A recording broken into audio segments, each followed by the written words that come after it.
The concept of being and the concept of the self are in essence the same. The moment you say I or name any object, the very act of naming already manifests its existence. That's why the word is unnecessary. It is already implied. It is the same underlying principle, the Word of God, the Word that was in the beginning with God and was God. It is the manifestation of the absolute pure self-awareness. It belongs to the absolute. It is a universal soul knowing, I am. Yet, this knowing operates through the intellect, which is intermittent in its activity. When it becomes active, it begins to paint a world. But this world is conceptual, not material. It is made out of nothing. Time is a concept. Space is a concept. Dimension is a concept. A particle is a concept. Matter is a concept. The body is a concept. Sensation is a concept. Experience is a concept. Feelings are concepts, and so on. This is not necessarily verbal knowledge. These are pure meanings, conceptual structures. It is not knowledge of something real. It is an imagined world. There is not a single material particle here, not atomic, not subatomic, not quantum, nor anything else. So where could real experiences come from? They too are conceptual. Imperfect spirit is matter. Perfect matter is spirit, said Nisargadatta Maharaj. What is perfect matter? It is quantum superposition, a state in which reality has no fixed determination and therefore contains infinite potential for manifestation. Only such matter can be absolute. Shakti is fully identical with Shiva. Absolute matter is spirit, but indeterminacy should not be imagined as a vague cloud. Indeterminacy means the absence of definitions. There is not a single material particle here, no solid matter at all, only arising concepts. Time is arising concepts. Space is arising concepts. Atoms are arising concepts. Molecules are arising concepts. Cells are arising concepts. Organisms are arising concepts. Not verbal concepts, but conceptual meaning, pure knowing. This is consciousness. The knower becomes veiled by knowledge, begins to know. But this is just knowing, pure knowing. There is nothing material in it. The world is made of pure knowledge. Whatever you grasp is knowledge. Even quantum physics points in this direction. If even time, the duration of anything, is an arising concept, then what can be said about a material particle? The smallest quantum would require at least some duration to exist, otherwise it is nothing. But if time itself is conceptual, then what can be said of particles from which atoms are said to be made, including your body? Padmasambhava said, if this luminous awareness called mind is examined as something that exists, it cannot be found.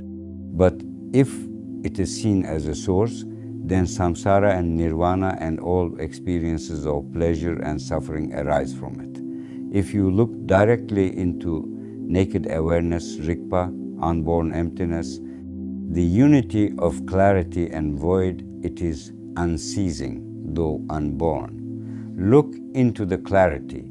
It is not one, yet appears as many, and yet not truly many.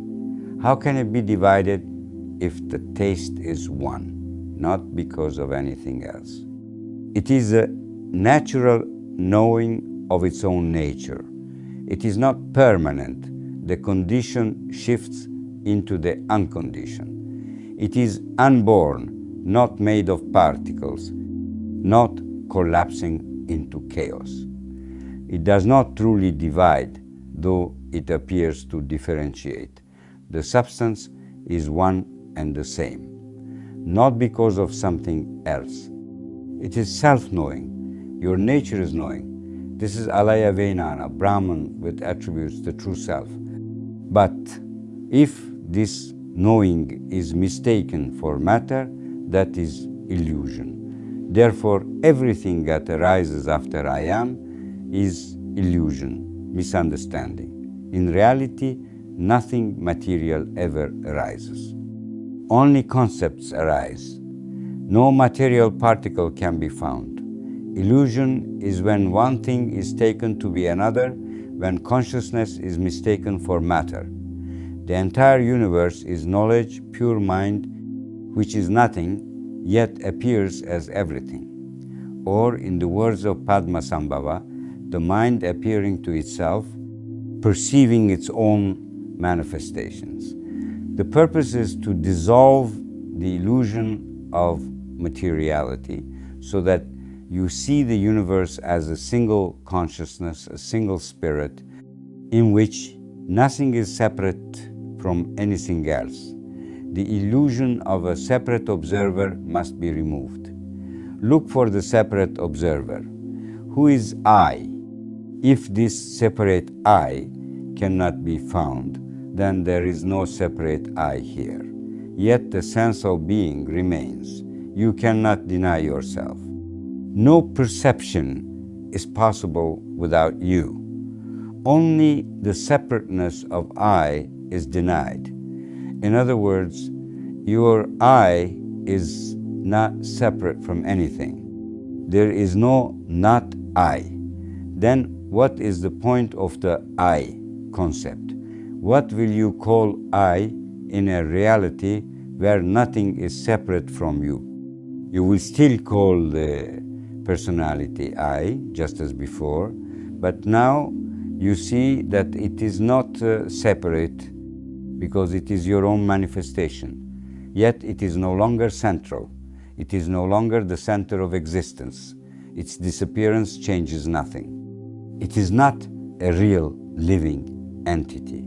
The living reality here is the spirit that you are. There is nothing here but spirit, the universal soul. The illusion lies in taking what is perceived to be material, when in fact it is pure knowing spirit. It perceives itself, yet believes it is perceiving material objects or phenomena. Padmasambhava compared this to a fool confused by a play who loses himself in the crowd and wanders searching for himself, forgetting his own face and mistaking others for himself. Practices aimed at dissolving the illusion that the perceiver is separate from the perceived. When that separation disappears, what will you call I? The personality, of course, just as before. That is why it is said, before enlightenment, chop wood, carry water. After enlightenment, chop wood, carry water. In meditation, the mind turns 180 degrees and everything perceived disappears. Only naked spirit remains. Then it turns again and everything returns, but now not as matter, but as a spirit. The illusion of separation between perceiver and perceived is gone.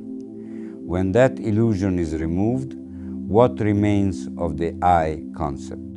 It dissolves and is used only as a functional label for the personality, which is also just knowledge, not a real entity.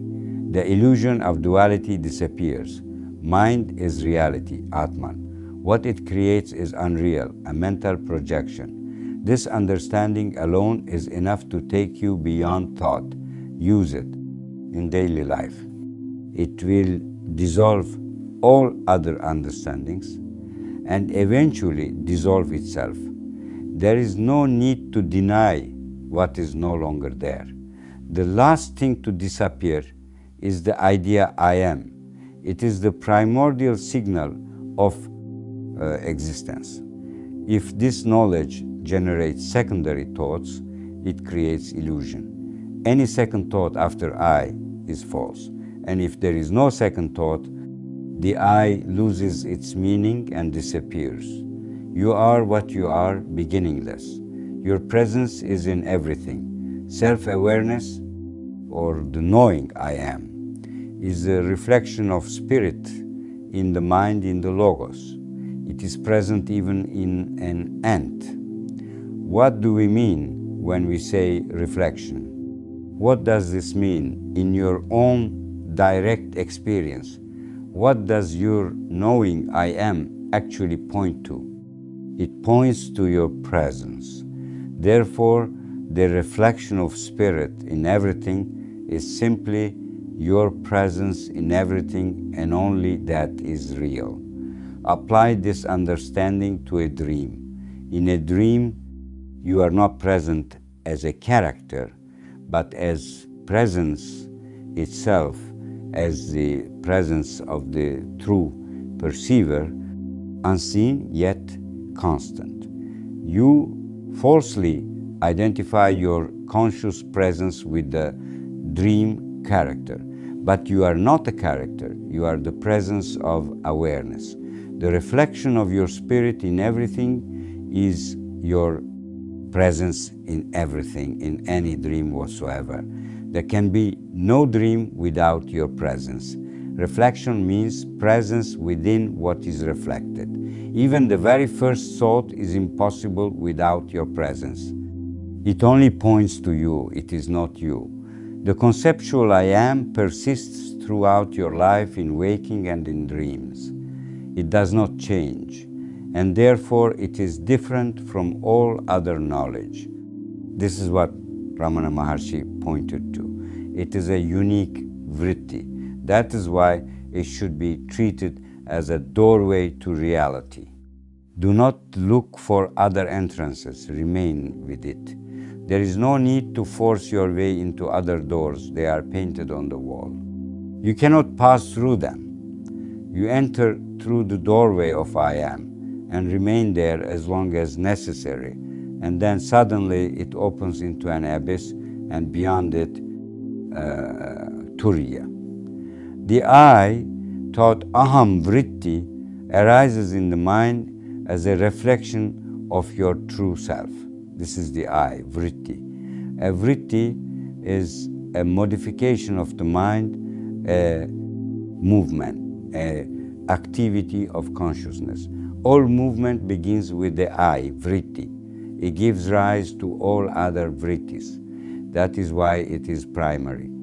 It is connected to the Atman, the pure subject, but only as its reflection. The true subject is not the cause of illusion, but its reflection, I am, becomes the seed of the world. From this arises the entire illusion of objectivity. Beyond it is the pure subject. The subject is not about eliminating the difference between I and not I. It is about seeing that there is no difference between I am and I am not. Reality is neither I am nor I am not. It is that there is no difference between them. They are the same. Therefore, I am itself is a reflection, an appearance. Everything the mind creates is illusion. Objects have no substance. That is why emptiness is form, and form is emptiness. This is an ornament, a play, something for enjoyment, but not real things. They are modifications of consciousness generated by the I-vritti. As Ramana Maharshi said, this is a special vritti. It hangs on the tail of every thought. What in the Absolute was pure I, in the mind appears as the I, vritti. In the Absolute, true knowledge is identical to non-knowing. In the mind, it becomes conceptual.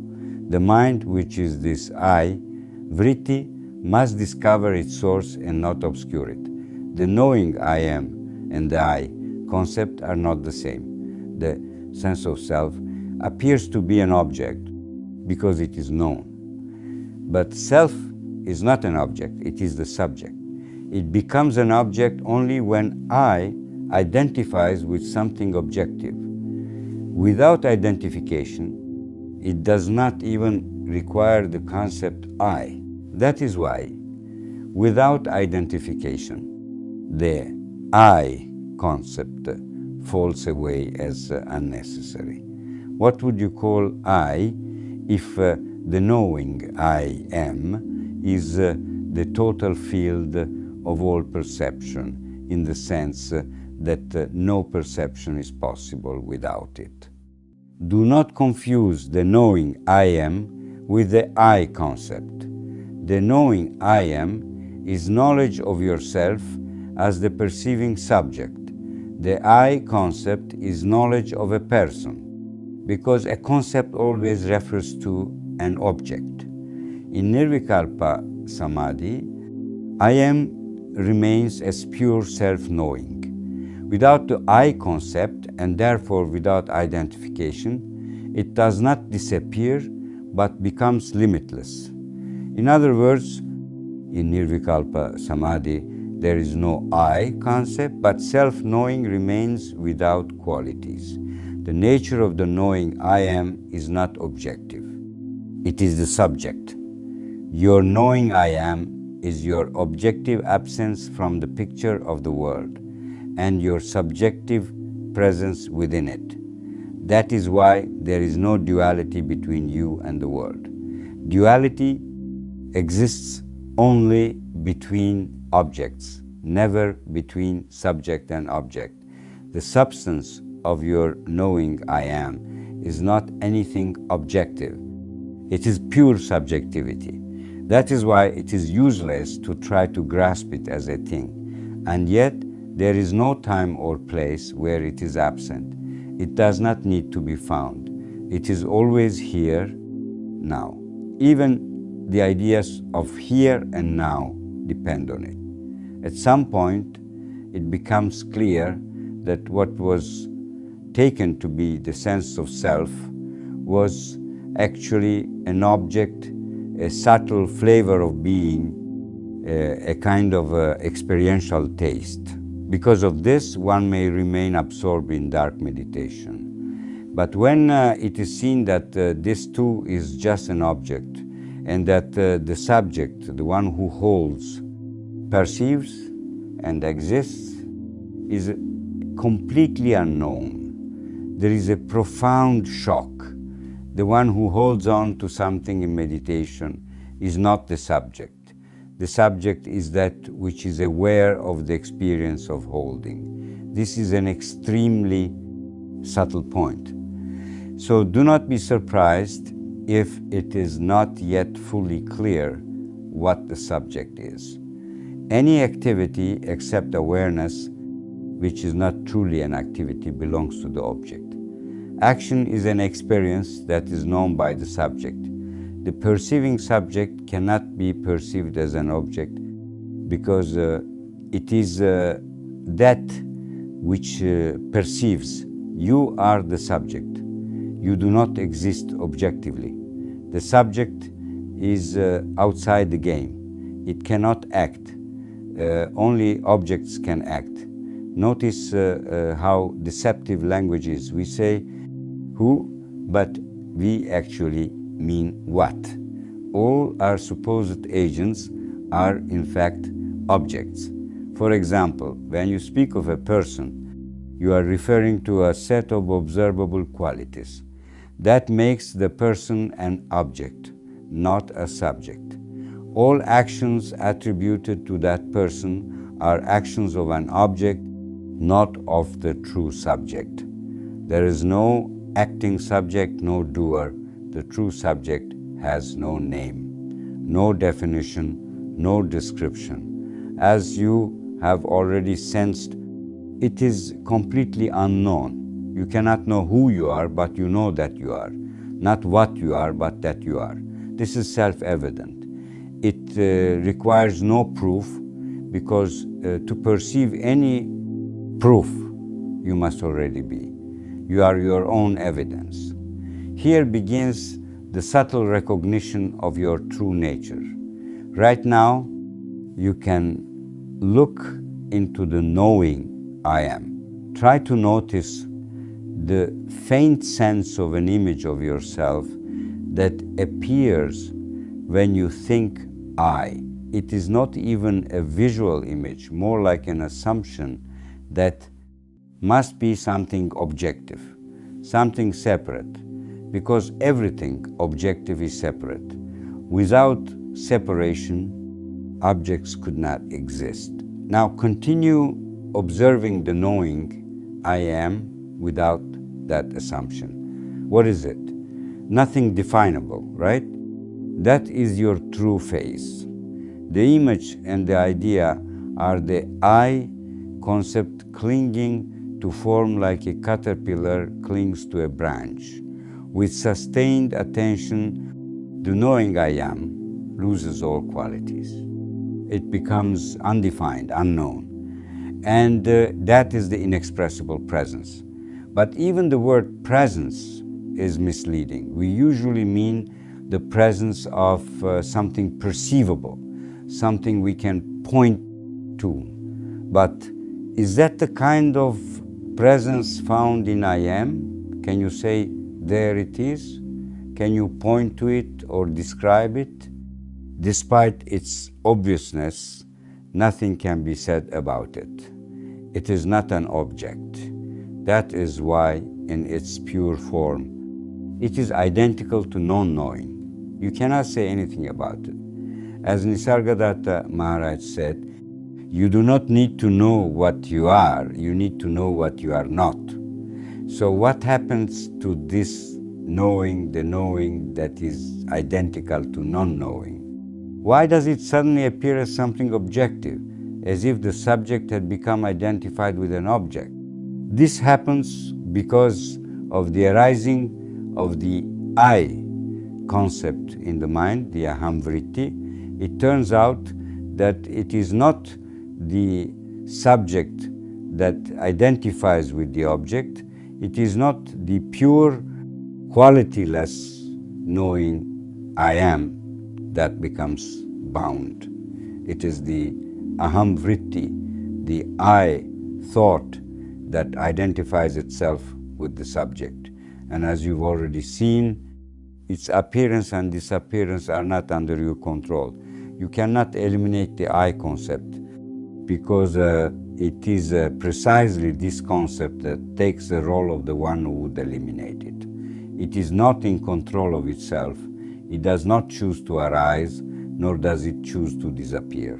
Doesn't this resemble the so-called personal self, the separate I, which is suddenly pulled out of non-existence without its consent and just as suddenly disappears again? It does not belong to itself.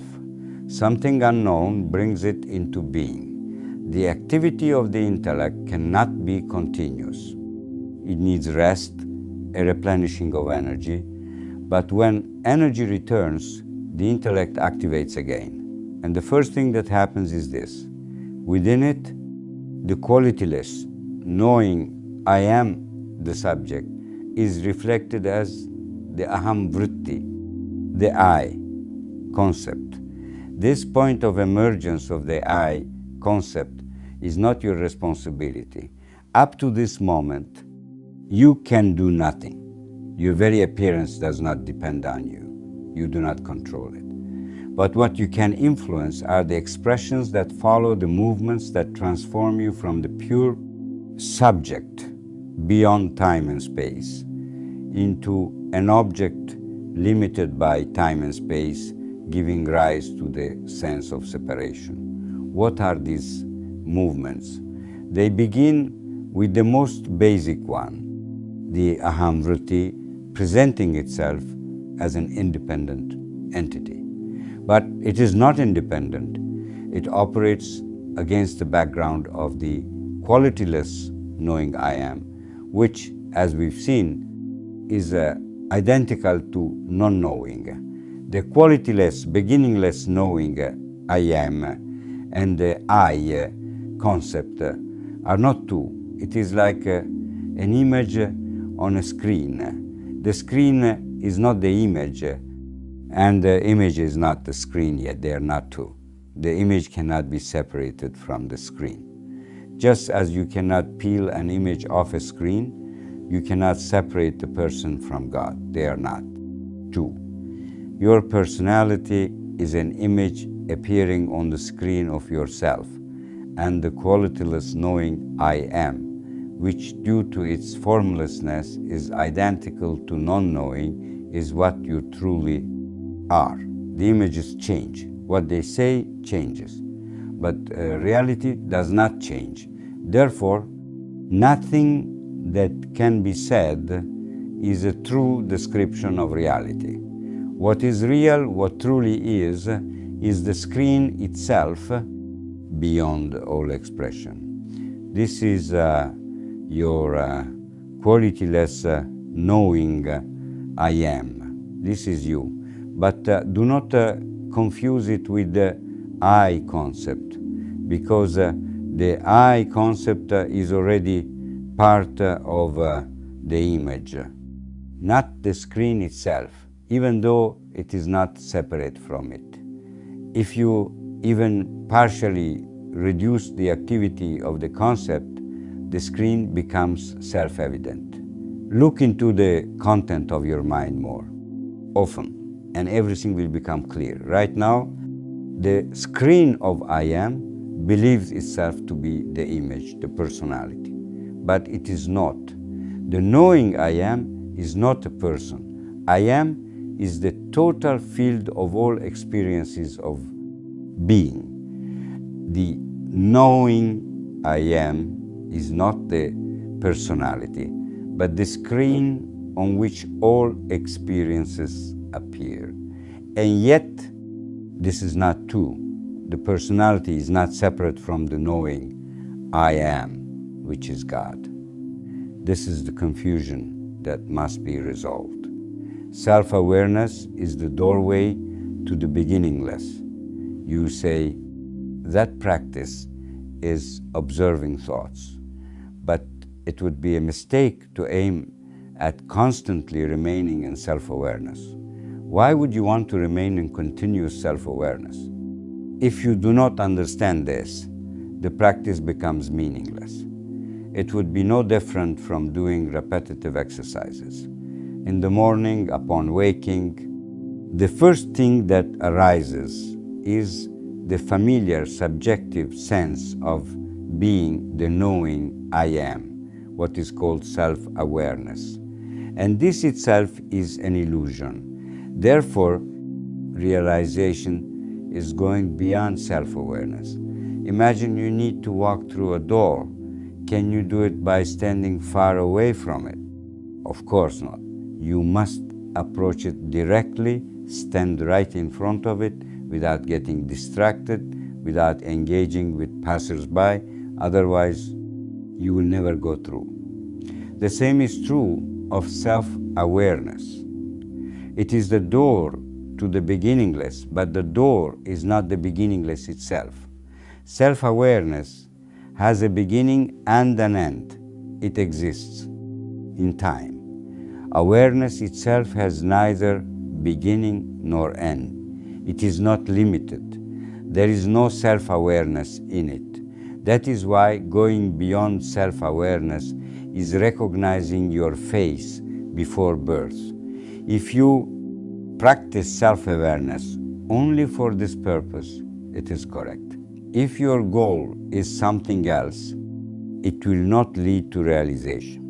You hold on to the subjective sense I am only in order to discover what lies behind it, its source. In this process, you will transcend the sense of self-awareness, and enter the beginningless, where there is no self-awareness, but there is pure awareness.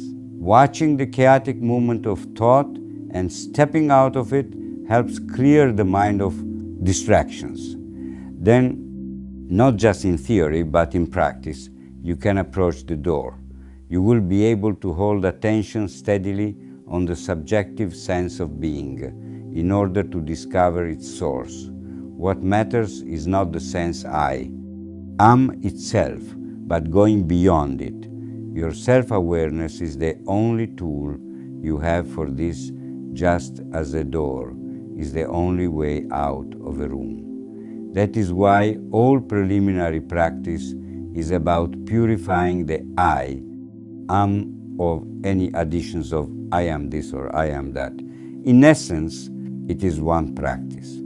By continuously holding attention on I am, self-awareness gradually clears itself of distractions. What is required is a genuine, relentless interest in the mystery of your own self-awareness, an interest that does not leave you even for a moment. Everything that is seen, heard, or perceived arises after the knowing I am. But be careful with the word after, so you don't imagine that I am is something separate. I am is not separate. It is the point of reference. Everything begins with it. It is not that I am exists first and everything else comes later. If nothing is present, then the knowing I am also disappears.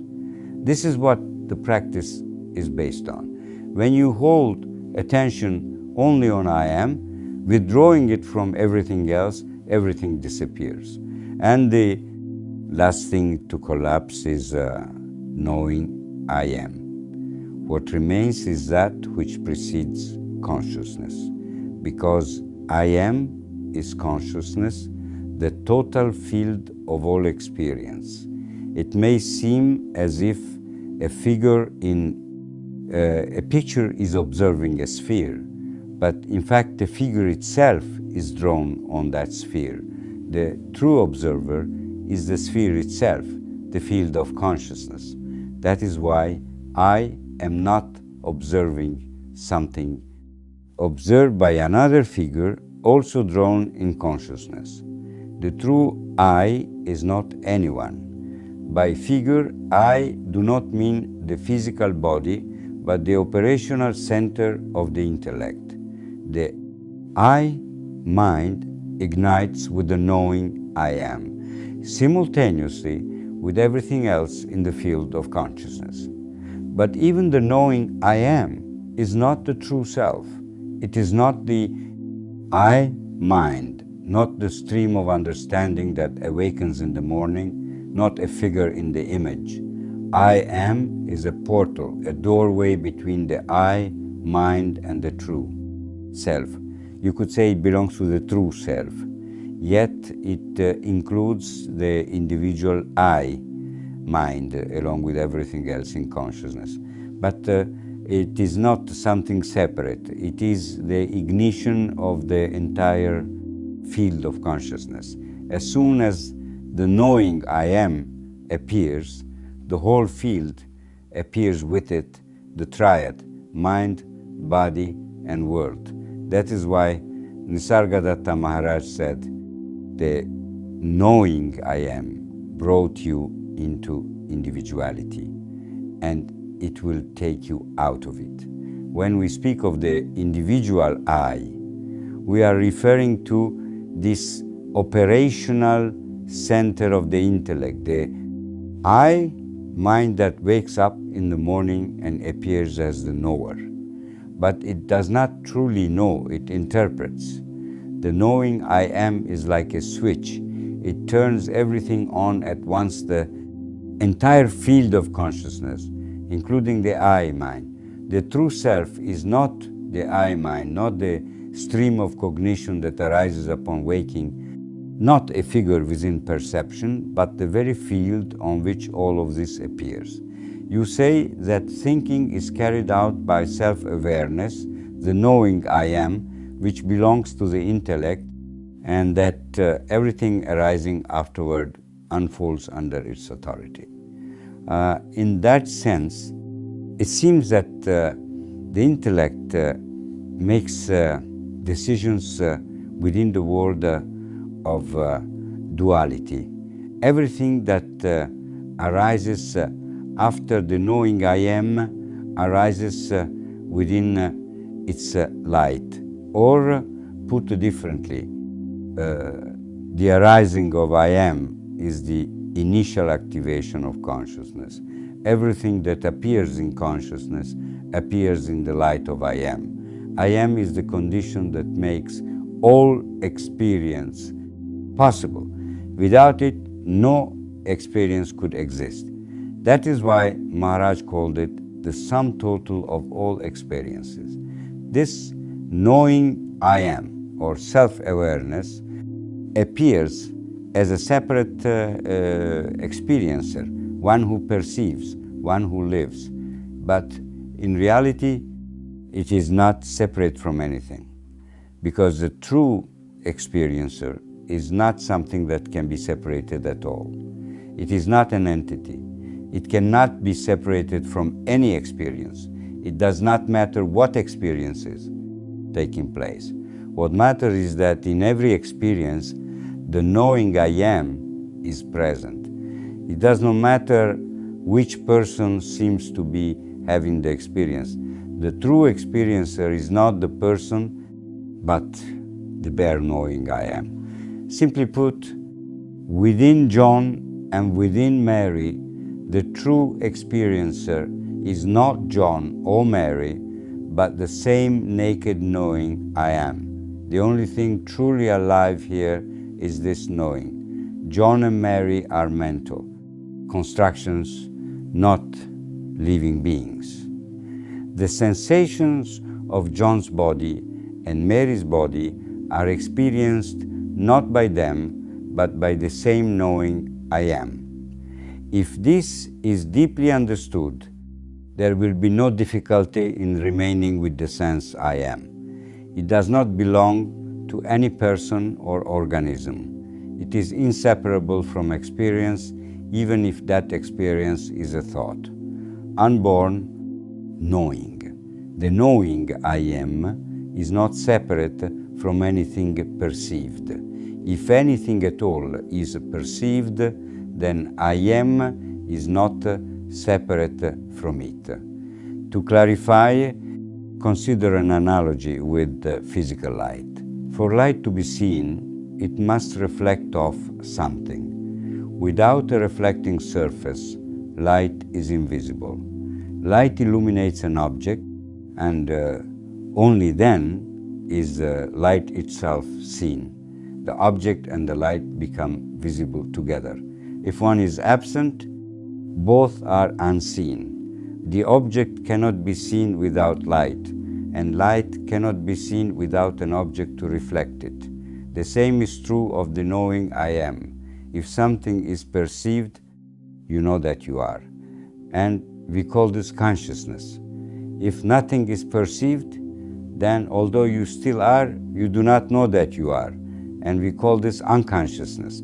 Therefore, the truly pure knowing I am exists only in the absence of perception. But then it becomes identical to non-knowing. You do not know that you are they. In other words, you cannot say that you are experiencing pure I am, because in its pure state, it is indistinguishable from non-knowing. The true knower, the subject, never disappears. But in the absence of perception, it does not know itself as I am. This state, where even the knowing I am is absent, is called Turiyatita, beyond even the state of Turiya. It is not deep sleep, but it is very similar. As Ramana Maharshi said, deep sleep is closer to Turiyatita than the waking state. That is why even one who has not realized it still experiences the bliss of this state in deep sleep, but does not recognize it. Whereas one who has recognized it is aware of its bliss even in deep sleep though, without knowing I am. This is pure knowing, knowing itself without knowing anything, without even the knowing I am. This knowing has no expression. It is called unborn knowledge because it is not knowledge of anything. This is your true nature, your face before birth. This unique capacity of the knowing I am to become non-knowing in the absence of perception makes it the only gateway through which the beginningless reality can be realized. In fact, it becomes that reality itself, which means you yourself are that absolute reality. Rigpa, the self-knowing awareness. Any experience must be experienced by someone. There is no experience without an experiencer. But we confuse the true experiencer with the person. In truth, the experiencer is the presence of awareness itself. This is not something abstract or distant from you. This is you. That is why it is called the self. The presence of awareness is the presence of the self, which is always first person, yet without a face. The first person perspective is the true I, which is one and without form. It is your presence. It is the silent knowing I. How do you know that you exist when you're not thinking about yourself? This is a direct pointer to Rigpa. Rigpa is the presence of awareness itself. Your task is to recognize your presence in every experience, every perception, every thought, because your presence is their foundation, their condition, their possibility. You are nothing but this inexpressible presence which requires no proof. As Maharaj said, whatever happens, you must already be there to witness it, even the very first thought. So when you become aware of your presence, do not mistake it for the presence of a person. It is the obvious presence of awareness itself. That is your true self. Yet it is overlooked because from the very moment you wake up, the personality occupies the foreground, even though it lives not by its own I, but by this presence of awareness. Look closely. Is awareness separate from you? It is you, not what thoughts suggest you are, but what you actually are. How do you know that you are the one perceiving these words right now? Do you need to think about it to know it? Does this knowing require confirmation? This is the self, the foundation, the condition that allows everything to be. The presence of awareness in the first person, in every experience, in every perception, it is utterly unique, self-evident, and nothing at all, which is why it cannot be harmed. As Nisargadatta Maharaj said, you are always aware of thoughts, but you are not aware of yourself as the one who is aware. Bring the knowing I am to the forefront of the mind by continually noticing that every perception is possible only because you are present. Understand yourself as the witness of everything, not as eternity, because even eternity is something perceived. The true self is that which makes everything known and thereby gives it reality. Rigpa never disappears, even when there is nothing to witness. And you must recognize it as yourself, because it is your true essence. Before the world appears in the morning, along with the body, there must already be an unchanging background of awareness capable of perceiving both. This is pure presence, free from images and thoughts, self-awareness in its raw form, without identities, descriptions, or associations. When self-awareness is stripped of everything that changes, what remains is the presence of awareness itself. This is what Ramana Maharshi called the self, what Nisargadatta Maharaj called the absolute, what the Dzogchen tradition calls Rigpa. It is also referred to as Turyatita, Parabrahman, Alaya, pure consciousness, Atman, Brahman, without attributes, mind as such, and many other names. It is self-awareness, completely purified of all change. Self-awareness itself is both phenomenon and noumenon. What it becomes depends on identification with the body. If there is identification with the body, self-awareness appears as a phenomenon. If there is no identification, it is noumenon, and it withdraws from perception, becoming potential rather than actual. Because the noumenon is not perceived, it is that which perceives. Therefore, without identification with the body, the knowing I am becomes identical to non-knowing. This means that self-awareness disappears and with it, the perceived world disappears as well. Because the triad body world and I am arises and dissolves together, this is repeated again and again to free you from the false hope that you can reach a state where self-awareness remains, but identification with the body is gone. Such a state does not exist.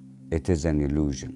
It will not liberate you. It will only create frustration because it cannot be attained.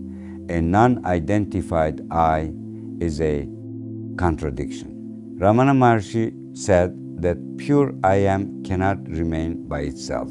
It immediately identifies with the body, becoming a person. He compared it to a caterpillar. Without something to cling to, it falls back into its source. This is the basis of self-inquiry, the practice that leads to the dissolution of the I. This identification from all images of yourself leads to Nirvikalpa Samadhi, where your beginningless nature is revealed, your face before birth. Self-awareness arises from the meeting of spirit and matter. Consider a dream. You see a wall of water and behind it a fish. The water represents consciousness. The fish represents its content. In the dream, you are observing both the water and what appears within it. But what you call consciousness, the water, is actually self-awareness. And you can only know it if there is fish, if there is content. Nothing can be known without self-awareness. Self-awareness is a phenomenon. That is why the person is also a phenomenon, an illusion. It appears and disappears, and therefore is not real. Reality does not come and go. The phenomenon of human self-awareness is the result of the meeting of two absolutes, spirit and matter. When awareness meets matter, the sense of someone appears. If they are separated, there is no person. The body, as matter, has no self-awareness of its own.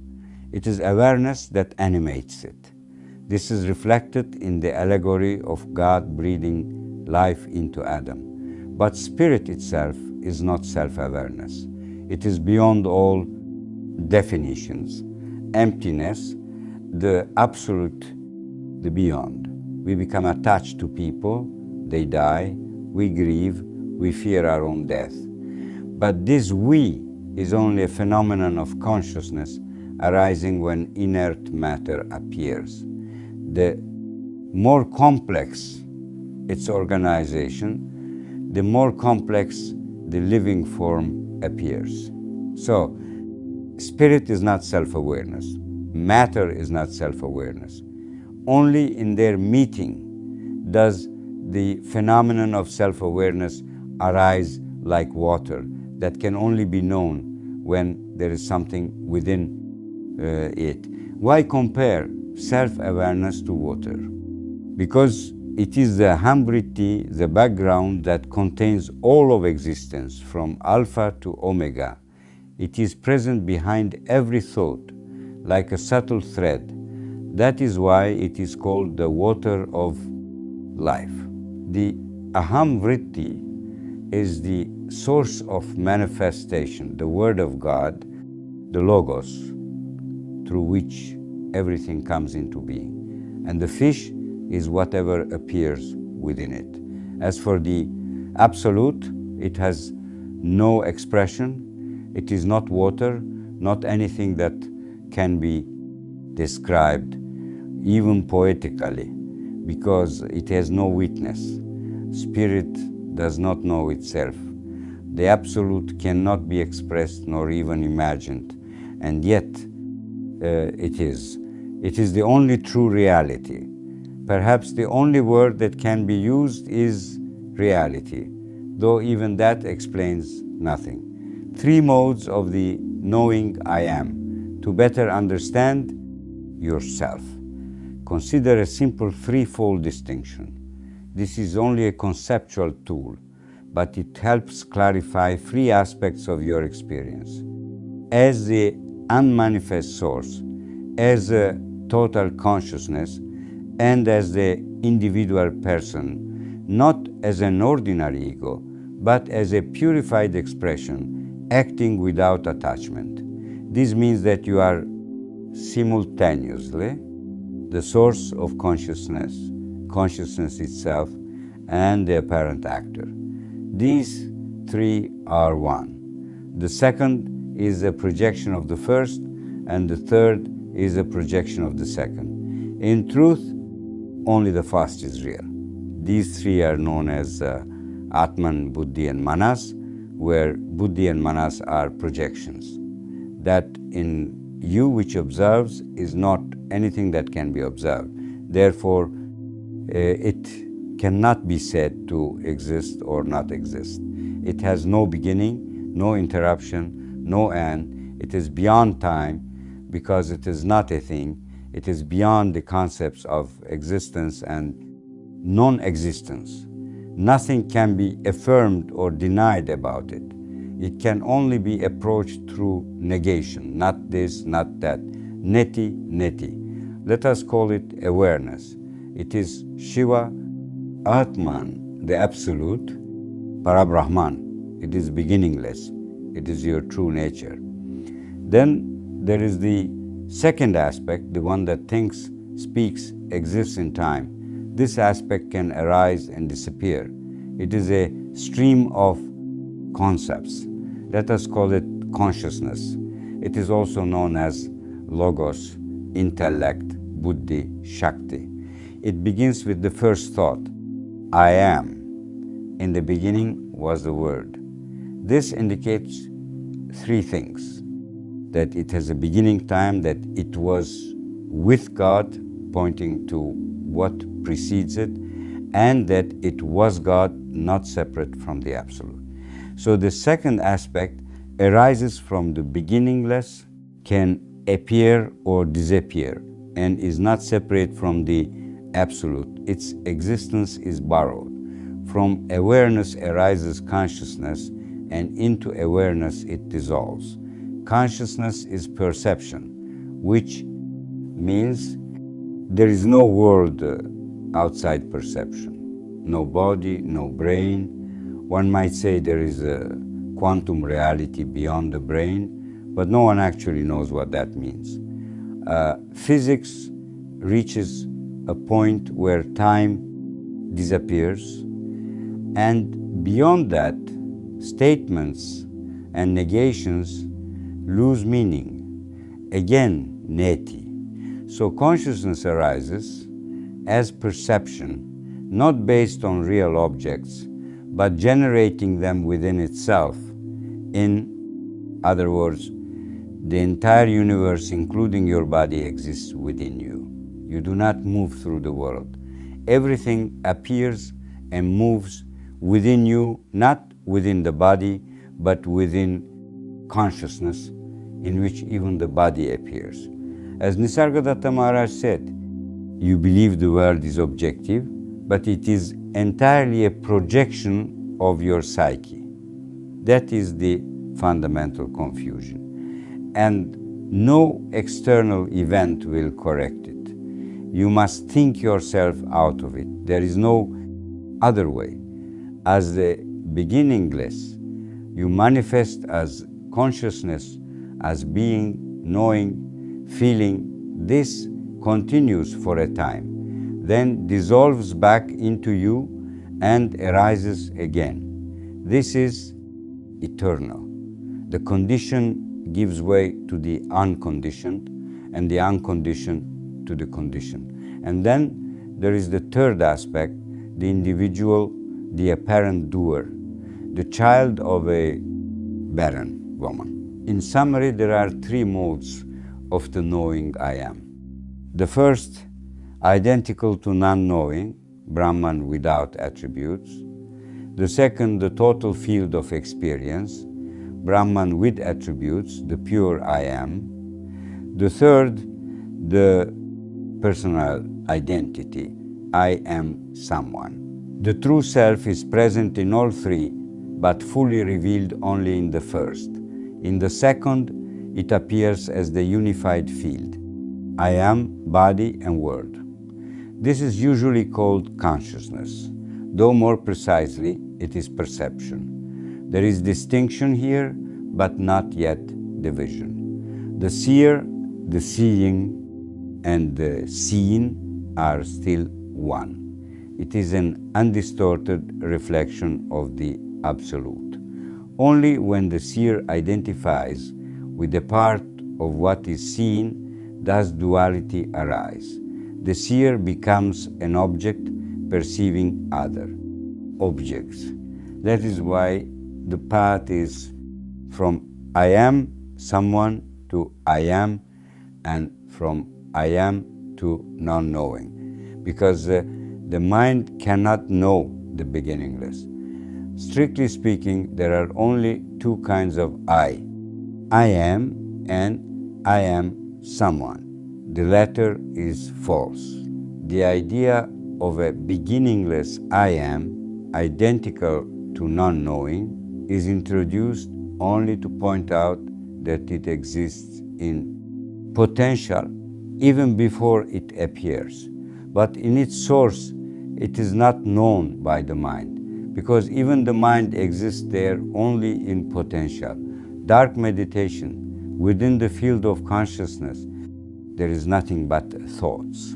You begin with the assumption that there is a you here, who has an incorrect idea about themselves, and that through self-inquiry you will discover something, and by discovering it, you will become someone different, liberated, fulfilled, complete.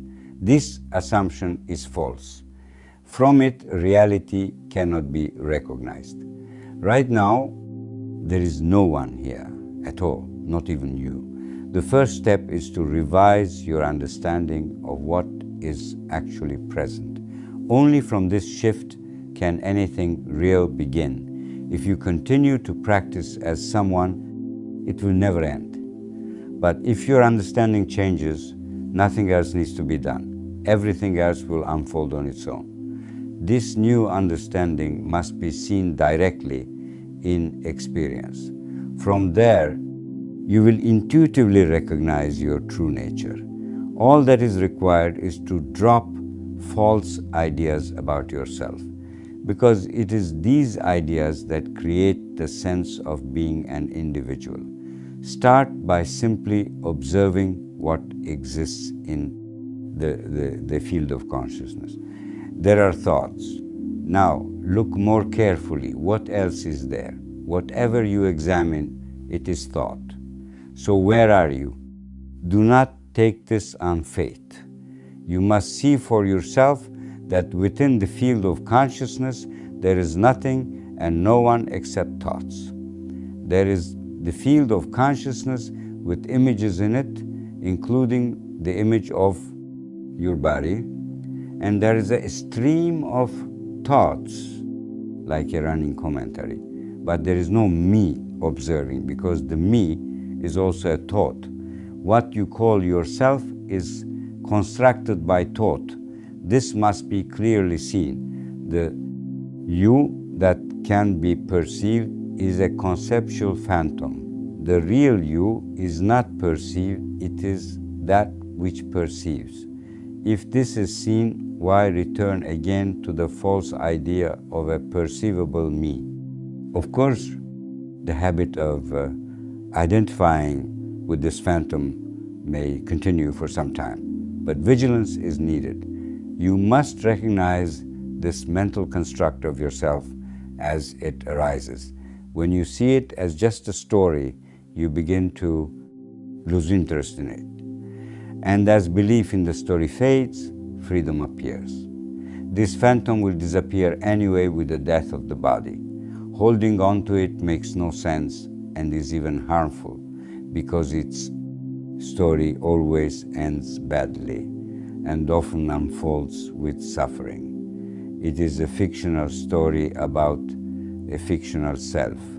What is present is only the field of consciousness and thoughts within it. There is no me inside this field, because you are that which is aware even of consciousness itself. So you cannot be inside it. You are not perceived, you perceive.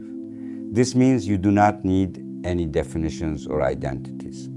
How could you define or identify yourself if you cannot be perceived? Only what is perceived can be identified. The perceiver cannot be identified. Therefore, abandon the idea of recognizing yourself as something. Do not try to imagine yourself as anything, even as space.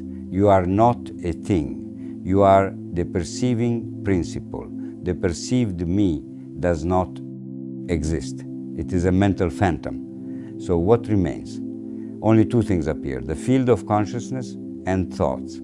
From this starting point, self-inquiry begins, and in a sense, immediately ends. Because the sense I am is itself just another thought. There is no owner of thoughts. Any someone is already a thought. It may be easy to see that there is no observer, but how to see that there is no understander? After all, understanding seems to be present. This is subtler.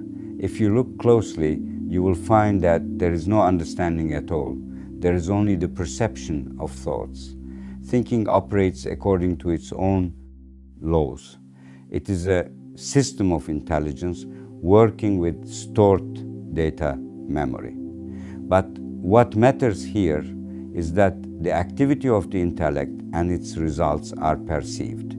Whatever the intellect produces is what is perceived. What interests us is the perceiving principle itself, because that is what we are. But you must verify this directly.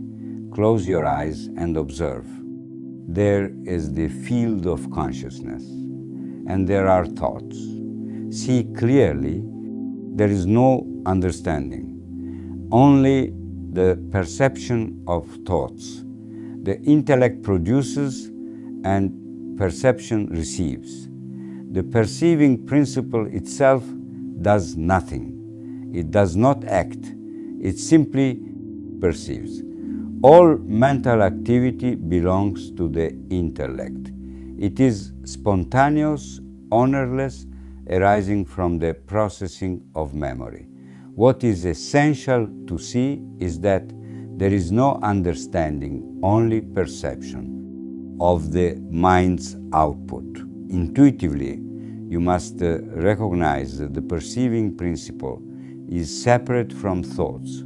It does not participate in the workings of the intellect. It simply allows them to appear, giving them a sense of reality. Yet it itself is passive, still, and cannot be perceived. The irony is that this recognition is made by the intellect itself. But once it happens, interest in thinking fades, including interest in understanding. What remains is absolute not knowing. But now it no longer feels oppressive, because what you were searching for has been seen. If you remain in this not knowing, understanding will arise from it. It is essential to remain without conceptual understanding at the boundary between consciousness and unconsciousness. At the moment when the intellect recognizes the still presence of awareness, it must surrender. Because the intellect functions as the understander. And where there is an understander, there is always something to be understood, duality. But reality has nothing to understand. It is one. There is nothing else. Understanding is the movement of the intellect. It wants to understand God, but it never can. God cannot be understood because there is no one to understand. And God has nothing and no one to understand. There is only God. That is all. The intellect must see that the desire to understand God creates the illusion of someone separate from God. And seeing this, it must surrender.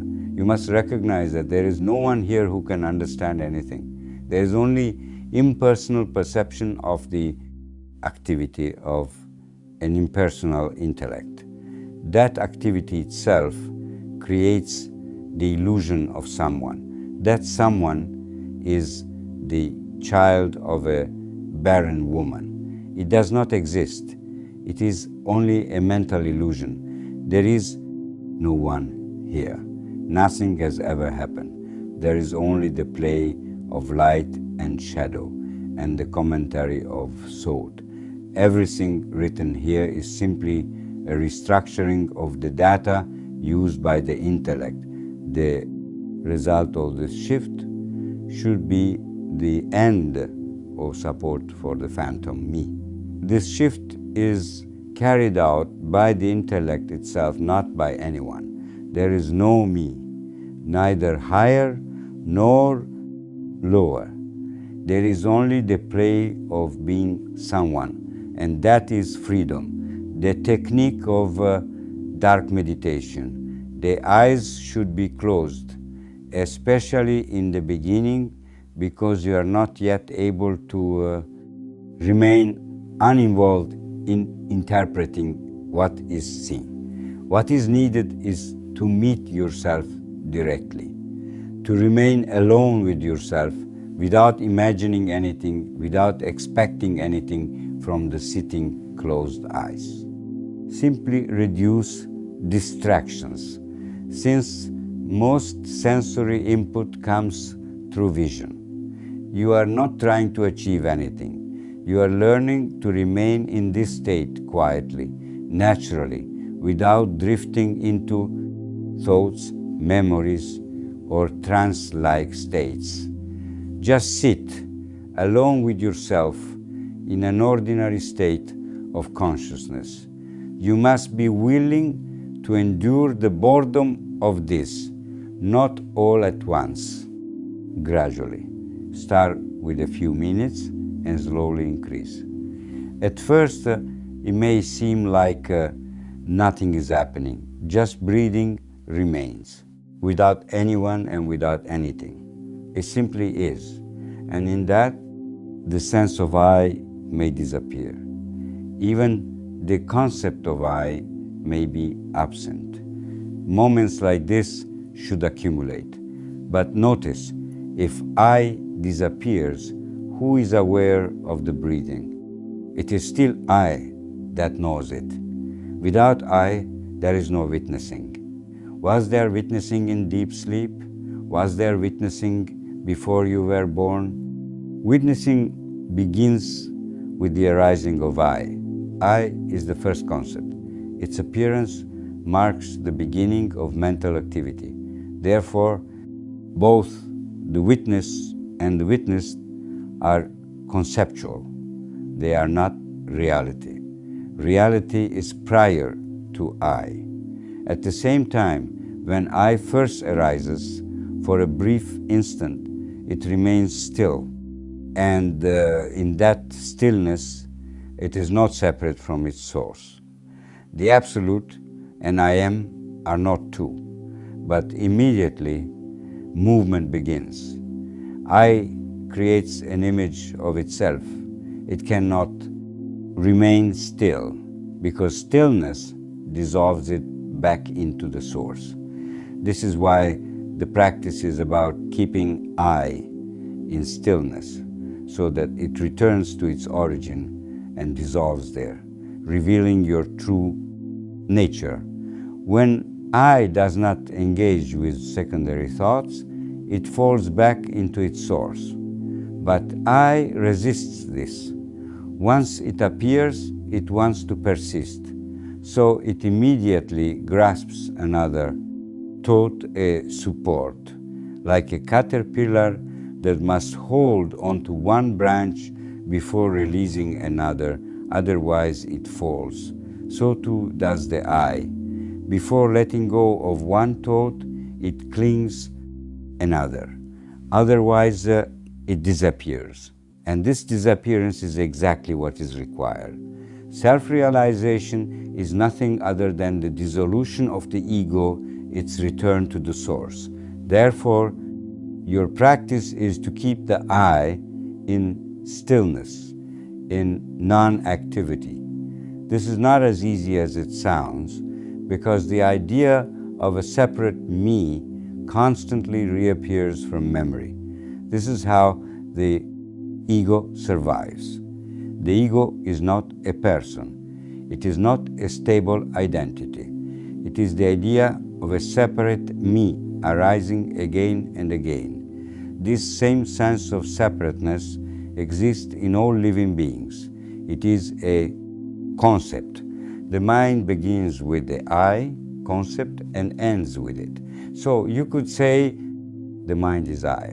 Everything exists within I. In movement, the mind creates the world and the person. In stillness, it is the absolute. Hold your I in stillness. Do not define yourself. Have no opinions, no conclusions. Then the I will dissolve, and with it, the illusory world and the illusory person. Attention to the sense of I remaining with this first and final concept is the essence of dark meditation. As Ramana Maharshi said, in due time we reach the triumph where we are no longer. Remain without thoughts. Stay in the bare I, free from the idea I am this or I am that. Understand.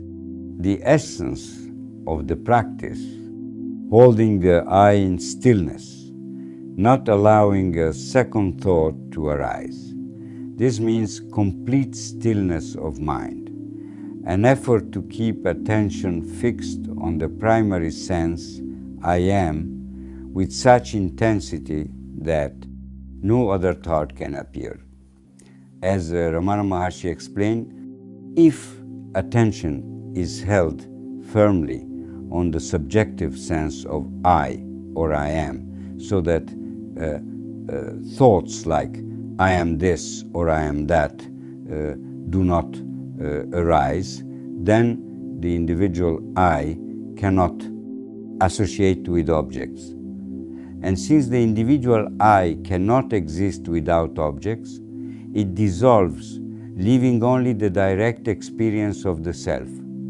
This shows that thinking about realization does not lead to realization. Only stillness of mind does. The essence of the practice is stillness, and the method is to hold attention on the primary sense of I. Learn to remain, even briefly, without thinking about yourself. Just a few seconds at a time, a few times a day. You know the state of thinking, but you do not yet know the state without thought. Thinking is what is usually called consciousness. But the absence of thought is what is called turiya. Both are natural aspects of reality. Together, they are the eternal rhythm, the play of manifestation and stillness. You are familiar only with thinking, not with its absence. That is why people say, I think, therefore I am. But this is not true. You exist even without thought. You must discover this. In that discovery, all confusion about yourself will end. So gradually, gently, become familiar with moments of no thought. Do not force it. Do not suppress thoughts. Simply do not engage in thinking about yourself.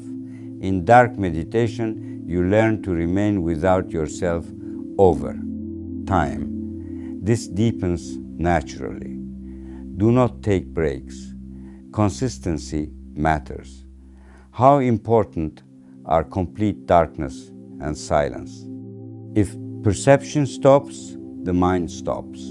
And when the mind stops, both I and the world disappear. This is exactly what is required. You must recognize your face before the I arises, like the state of a newborn. But thoughts do not disappear immediately. Sitting with attention fixed on the sense of I is essentially waiting for all thoughts to dissolve. The last to disappear is the sense I.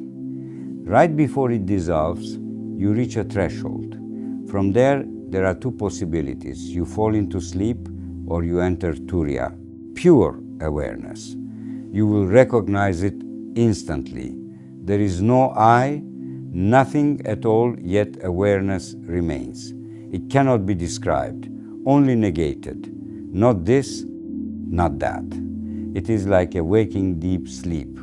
If a physicist experienced this, they would know what preceded the Big Bang. It is your face before birth and the face of the universe. They are the same. In the beginning was the Word. I am is the beginning. You are moving beyond the beginning. Darkness and silence. How essential are total darkness and silence in this practice? If it feels harder to remain with the sense I am in such conditions, it is not because it is actually more difficult. It is because thoughts become more noticeable. If attention cannot remain on the sense of I in complete silence and darkness, then it is already absorbed in thought. The same is true even when there is noise or light, it is just less obvious. Why would thoughts become more active in darkness? In fact, the opposite is usually the case, but in silence and darkness, they stand out more clearly, especially subtle thoughts tied to bodily sensations, a twitch, an itch, a sound, a pulse. Remain with the sense I am. Whatever thoughts arise about it, strip them of meaning. Do not engage.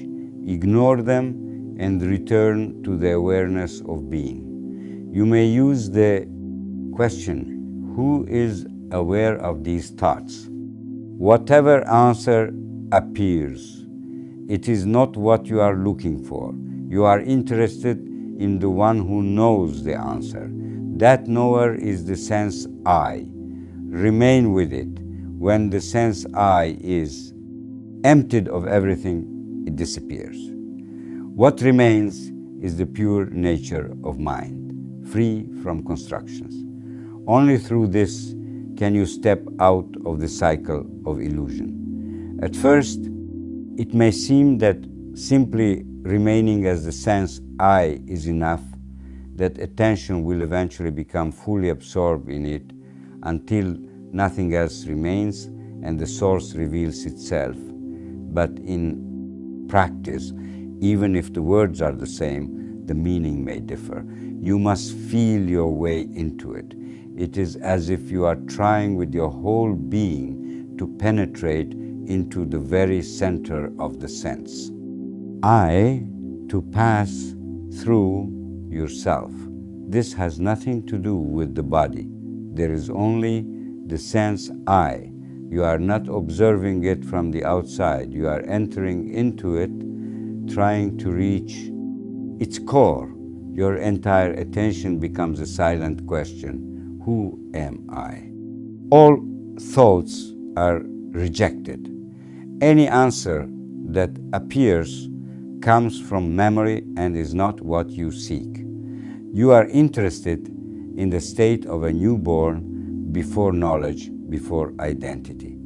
The only difference is the newborn does not seek, but you do. What is this sense of I? What is this phenomenon of self-awareness?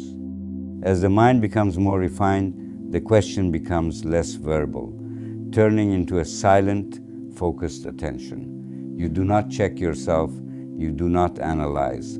Even the breath may become subtle, almost imperceptible. Awareness registers everything, but the mind remains as a silent inquiry. What is this I? Where does it come from? What is its essence? You are not looking at it, you are entering it. This is not an object, not an emotion, not a sensation. It is attention directed toward the knower of all thoughts, toward the I itself. Do not associate the I with the body. Do not localize it. Drop all ideas of space. Stop trying to define it, describe it, or imagine it. At this stage, all concepts fail. Through repeated attempts, you will intuitively understand what it means to seek the source of I through its essence, not a physical center, but its very nature. You are not thinking about it. You are not analyzing. You are holding a single-pointed attention. You are not searching for an answer.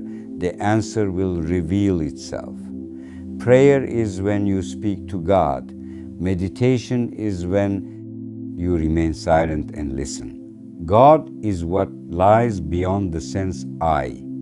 The answer that comes will not be conceptual. It will be direct, undeniable. But you cannot approach it from the outside, only through your own depths.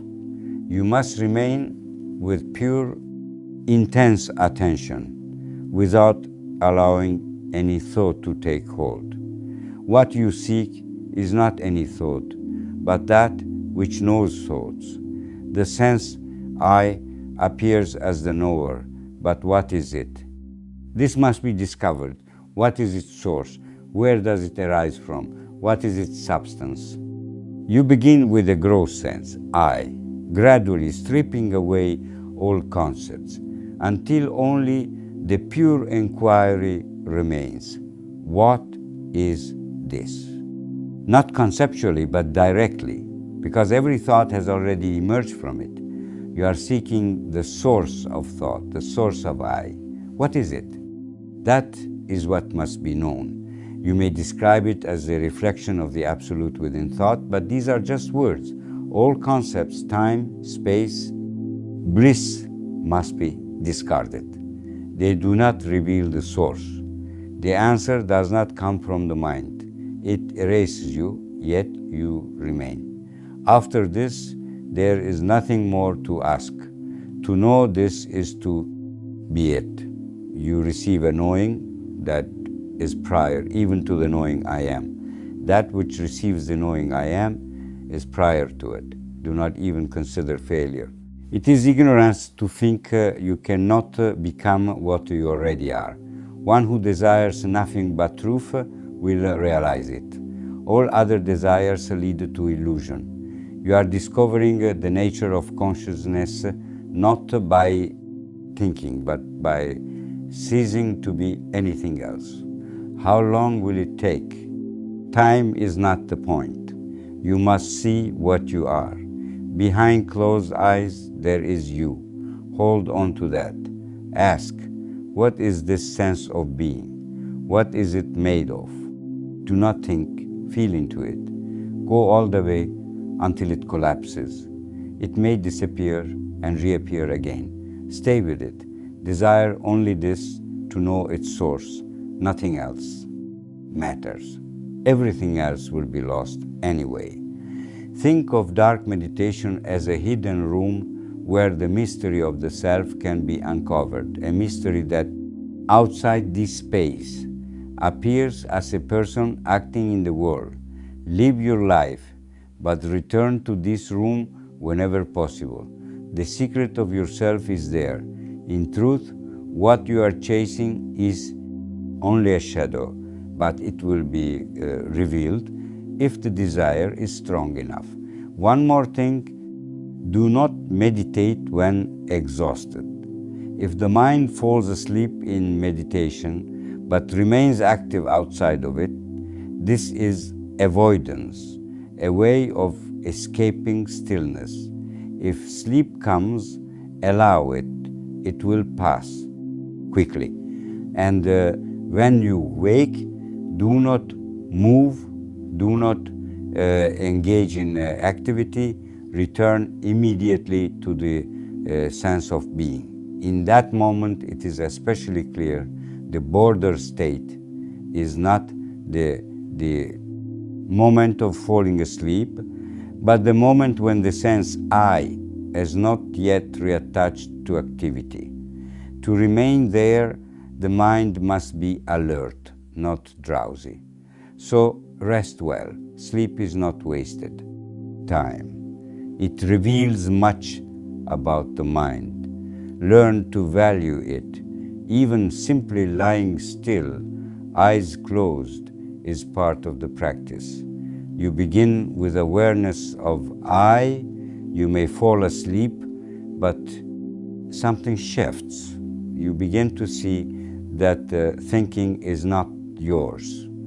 It arises on its own. You witness it, and you realize this entire experience is a vast illusion, a mental vapor. Do not cling to these words. See it for yourself. Nothing needs to be created. This practice requires adaptation. Do it gradually. Do not skip days. Sit in silence and darkness for 15-20 minutes, not counting the time needed to settle. If attention drifts, if you lose the sense I or fall into altered states, end the session. Later, you may refresh yourself and continue, but consistency matters more than intensity. Steady progress, not force. Move gently. When you become established in the sense I, attention will naturally remain there. It will be drawn inward. Avoid all temptations to chase altered states, visions, or special experiences. Remain with the simple, ordinary mind, holding attention on the sense I. You may use the question, how do I know that I am? Not what I am, not identity, but simply the fact of being. Stay with that. Over time, even the question disappears, leaving only direct awareness. Do not rush. Do not strain. If you push too hard, you will burn out. Then what was the point? During the day, remain aware. Do not drift into unconscious thought. At night, sit quietly, alone, for a short period. That is enough. More is not better. Too much effort leads to dullness or distraction. Stay alert, balanced. Do not meditate on light, space, emptiness, or nothingness. Remain only with the sense I. That is the point of entry. Stay there.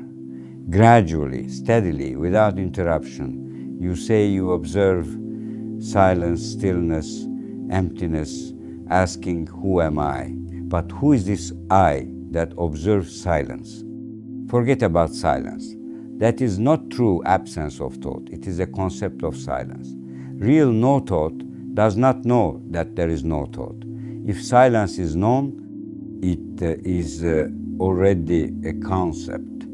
Remain with the sense I am. If attention slips into stillness, ask who is aware of it, and return again to the sense of being. The self is not silence. Drop all ideas about stillness, emptiness, or nothingness. Remain with that which knows all of this, because all of these silence, bliss, emptiness are known by the ego. The self knows only itself. In reality, there is no silence, no noise, no thought, no absence of thought, no bliss, no suffering. There is only the self, and that is what you are.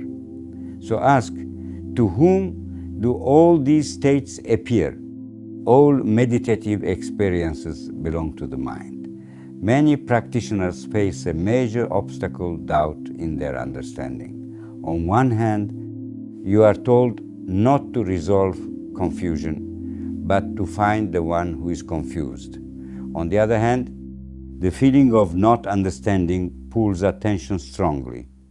It feels like pressure, like a kind of dense heaviness. The right approach is not to chase clarity, but to remain with this tension without feeding the one who wants to understand. Instead, turn attention toward the one who is seeking. Every question has the same answer. Find the one who asks. At this stage, the intellect is no longer meant to accumulate understanding, but to expose illusion. The understander itself is the misunderstanding. It appears as a separate entity, but that very sense of separation is ignorance. This false idea must be traced to its root. Through inquiry, everything falls away except the final position, the sense I am. Here, the mind stops. It can go no further. It must remain still, like a guard at the final gate, not falling asleep, not getting distracted, but holding attention firmly on what remains, the sense of I. Who is this I in the knowing I am? This is not about finding an answer. It is a way to keep attention from drifting. That inner pressure you feel is just another form of the idea. I am not yet realized. To whom does this idea appear? True understanding becomes stable when it turns into conviction, when doubt no longer arises. All prior insights were only preparation, meant to remove uncertainty. You arrive at the final step when you can say, nothing about yourself except I am. Then you must withdraw from the second layer of mind, the layer that presents itself as real experience. This is not about closing the senses, nor about chasing meditative experiences such as light, bliss, or stillness. It is about withdrawing from all inner experiences because they too are mind. A practitioner may say, there was no me, only light, space, bliss, emptiness. But this is still mind. None of it is real. All of it is created by the mind. You can sit in such states for years and nothing will change. The mind will not disappear. You must understand not only thinking, but also meditative experiences are obstacles. They are still mind. If this is not clear, you may spend decades in meditation without transformation. All experiences belong to the mind. To clarify this, consider a simple structure: Atman, Buddhi, Ego, Manas. Together, these make up mind. In dark meditation, you hold only the ego, the sense of being.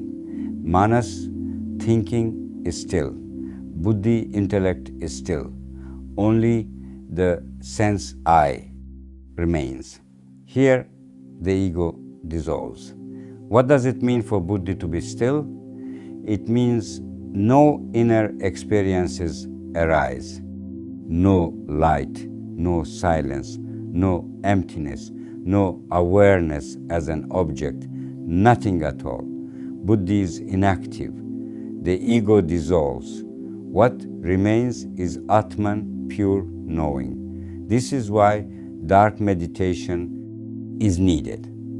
With eyes open, the mind remains active, phenomena continue, but you are seeking your face before birth, a state prior to all mental activity. The world and the body are mental phenomena. Can they be stopped while perception remains open? Even with closed eyes, they continue. That is why the ego must remain alone, without thoughts, without mental images, without activity. It must dissolve consciously. This means the mind is awake but completely still. No experiences remain. It is like entering deep sleep while remaining aware, a state where there is only the sense of being and nothing else. From here, nirvikalpa arises. Before it, you remain with the bare sense of I. Then even that disappears. In nirvikalpa samadhi, there is no self-awareness, no experience at all. After that, a natural state follows where distinctions appear, but without separation. In practice, you gradually approach this. You remain with the sense I until all mental activity ceases.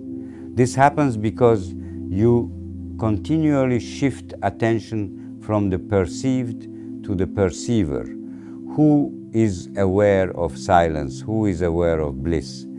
The witness or witnessing is still mind, but the root of mind is the sense I, and that is where it ends. The sense I disappears last when nothing else is perceived. This happens every night, but the sense of I falls into unconsciousness and the illusion continues. You must remain aware, not fall into sleep, not fall into dullness. As you approach nirvikalpa, a fear may arise, the fear of disappearance. Then comes the breakthrough.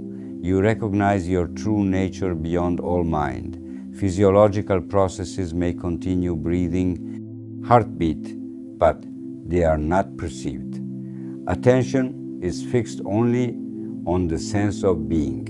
Nothing else must be known. Not bliss, not silence, not space.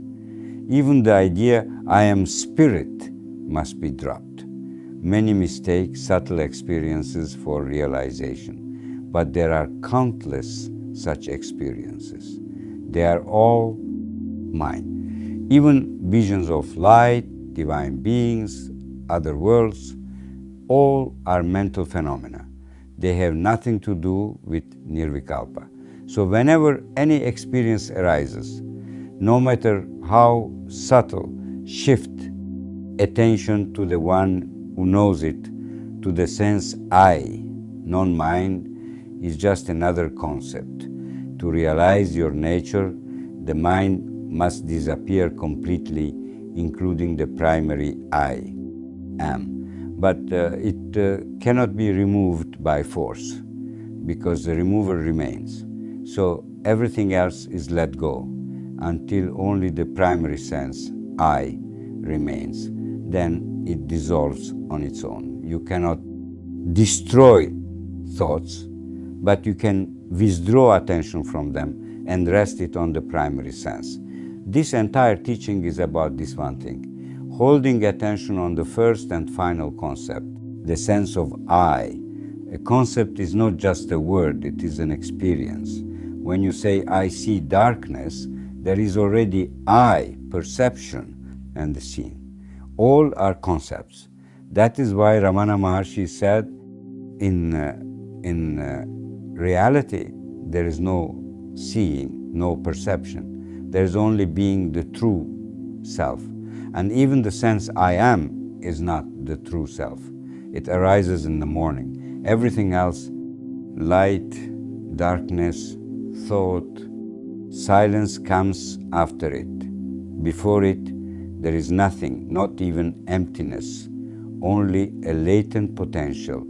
This primary sense, I, must dissolve so that the mind can recognize its true source. It will return, but in a different way. That is not your concern. Your only task is to remain with the sense I. Hold attention there, and whenever anything arises, light, sensation, thought, shift attention back to the perceiver. because that perceiver is the final boundary of mind. Beyond it, there is no mind. With practice, attention sinks deeper into the sense. I. Do not overthink this. Just remain with it. The I sense is both the beginning and the end of mind. Beyond it, nothing needs to be understood. As Nisargadatta Maharaj said, whatever can be said is not the truth, because it arises from I am. Truth is beyond expression. I am is the knowing mind. Beyond it, there is no understanding. Reality cannot be understood. It can only be the primary manifestation of the psyche. The idea of a knower is introduced for those who say that in meditation there is no sense of self, but something else instead: light, silence, bliss. So the question is asked, if you are not there, who knows the silence, the bliss, the stillness? Who is aware of them? This question is meant to reveal the mistake, because there can be no known without a knower. These are not separate things, they are expressions of the same psyche. If there is something being experienced, then the experiencer is present as well. There is no personal knower, but there is the idea of separation, me versus not me. This idea may fade in meditation, but it returns as soon as you re-engage with the world. So what is this sense of separation? What exactly is separate and from what? What are the two implied in duality? Duality implies a perceiver and something perceived. But what are these two in reality? Both are manifestations of the same psyche. The illusion of duality arises when the perceiver, the primary expression of the psyche, identifies with the body, which is a secondary expression of that same psyche. In other words, the psyche identifies with part of itself and calls it me, while the rest of its own projection, the world, is called not me. But the entire world is a projection of the same psyche. This is duality within itself, created out of nothing. It is not real duality, but an idea, a distortion within the psyche. The mind appearing to itself, observing its own projections, but it does not recognize itself. It mistakes its projections for reality. So what is its true nature? The nature of mind, of spirit, when this is recognized, the ideas of I and not I no longer function. There is no longer a separate self, no world as something external, no individual entity.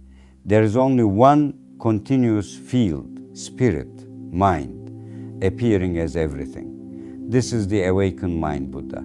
As Nisargadatta Maharaj said, imperfect spirit is matter, perfect matter is spirit. To dissolve this illusion of duality, all manifestations of the psyche must temporarily come to rest, including the primary one, the sense of self. But the psyche cannot eliminate its own root, because the very effort to do so is itself part of the psyche. So the root remains. However, if attention is held on this primary manifestation, the sense of being, then all secondary manifestations begin to fade. Nothing is being searched for. We say that perception happens in the brain, but there is no actual solid matter. Neurons dissolve into molecules, molecules into atoms, atoms into subatomic particles, particles into waves. The brain is not a solid object, but a pattern. But what forms this pattern? We calculate interactions between objects. but there are no real objects. What interacts with what? Concepts. As Longchenpa said, this is a kind of magic worthy of wonder. Pure knowing is what the world is made of. The world is knowledge of something. That is vijnana. But what is knowledge itself without any object? This is jhana, pure knowing. Try to imagine it. You cannot. That is the true self-atman, para-brahman, what you are seeking in dark meditation. You must understand what you are looking for. Do not expect to see anything. This is not about mind, nor about absence of experience. Absolute samadhi is the absence of knowing anything. Only this is truth, because it matches reality. It is the source of all knowledge. But what matters is not definitions, but an intuitive understanding of the state you are moving toward. State is only a word. It is not a thing. Indeterminacy, neti, is not a fog, not space, not bliss, not stillness. It is knowledge before it becomes something. Knowledge at its origin, the source before expression. This is sometimes called no mind, or the place of not knowing. This pure source of knowing is your true nature, and it can be glimpsed at the boundary between consciousness and unconsciousness. But do not imagine this boundary. No concepts apply here. This is before the knowing, I am, which is the root of all knowledge. You are exploring the tree of knowledge, but it is not real. So remain with the primary sense, I am, the first stirring of the source. From this arises the entire structure of knowing. The source gives rise to I am, and from it everything else unfolds. All of it is still knowing, not matter. That is why mind itself is Atman. The source of knowing and its expressions are not separate. Many practitioners try to stop the flow of knowledge, to freeze it. But that is the unmanifest. Is that what you want? No. What matters is recognition that reality is not matter, but pure knowing. The entire universe, as Maharaj said, is only a small expression of your infinite capacity to manifest, because the universe is knowledge, and you are its source. You do not need to imagine the world as made of knowledge. You only need to drop the sense of separation. Then it becomes obvious. Matter is a spirit, Shiva is Shakti, not two. From absolute realization, the world appears again, but now as a spirit. In dark meditation, you are not searching for anything. When Ramana Maharshi says to find the source of the I thought, he does not mean to locate something. He means to enter the state before I am. I am is the final boundary. Beyond it is the source. Neti is not knowledge of something, but knowledge itself. You cannot discard I am by force, because the one who discards remains. But you can make it still. Remain with it alone. Do not extend knowledge outward. Let it contract into pure I until nothing else is known. You cannot imagine this, because imagination requires objects. But this is the source of all objects. This is your true nature as you are, the source of all knowing. Reality itself. Knowledge as such is alaya. Knowledge of something is alaya vejnana. They are not two. One transforms into the other. You are used to equating being with knowing something. So when there is no knowledge of objects, you think there is nothing.